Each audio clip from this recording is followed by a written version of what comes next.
নারীর প্রতি সহিংসতা বন্ধ ও ধর্ষকের সর্বোচ্চ শাস্তির দাবিতে শাহবাগে বিক্ষোভ করেছে রাজধানীর ৩০টি কলেজের শিক্ষার্থীরা।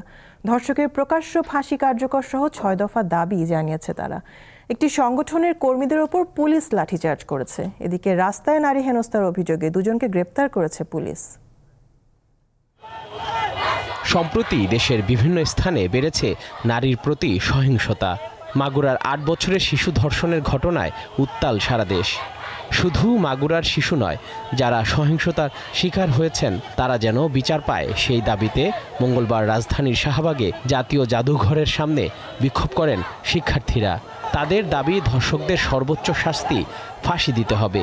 বের হইতে গেলে আমার চিন্তা করা লাগে, আমি কি বের হব নাকি বের হব, রাস্তায় যদি কোনো অসুবিধা হয় আমার। তো আমরা চাই আমরা মেয়েদের সেফ থাকি। ফাঁসি ছাড়া আসলে রেপের কোনো শাস্তি দেখছি না। ধর্ষণ ও নিপীড়নের বিরুদ্ধে বাংলাদেশ নামের একটি প্ল্যাটফর্ম প্রধান উপদেষ্টার বাসভবনমুখী গণপদযাত্রায় বাধা দেয় পুলিশ। রাজধানীর ইন্টারকন্টিনেন্টাল হোটেলের সামনে পুলিশের সঙ্গে পদযাত্রাকারীদের হাতাহাতির ঘটনা ঘটে। এক পর্যায়ে পুলিশ লাঠিচার্জ করলে মিছিলকারীরা ছত্রভঙ্গ হয়ে যায়। পরে পুলিশের অনুমতি নিয়ে মিছিলকারীদের মধ্যে ৫ জন স্মারকলিপি দিতে যমুনায় যান। এর আগে জাতীয় প্রেস ক্লাবের সামনে মানববন্ধন করে নাট্য পরিচালকদের সংগঠন ডিরেক্টরস গিল্ড বাংলাদেশ। নারী ও শিশুর প্রতি সহিংসতা ও ধর্ষণের প্রতিবাদ জানানোর পাশাপাশি জড়িতদের উপযুক্ত শাস্তির দাবি জানান শিল্পী ও নির্মাতারা।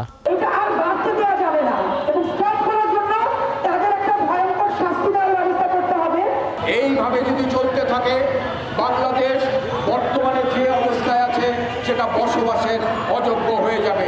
এদিকে লালমাটিয়ার ২ নারীকে জনসম্মুখে হেনস্থার অভিযোগে একজন এবং শ্যামলীতে রাস্তায় কয়েকজন নারীকে বেধড়ক মারধরের ঘটনায় আরেকজনকে গ্রেফতার করে পুলিশ। অবশ্যই আমরা কঠোরভাবে তা দমন করব।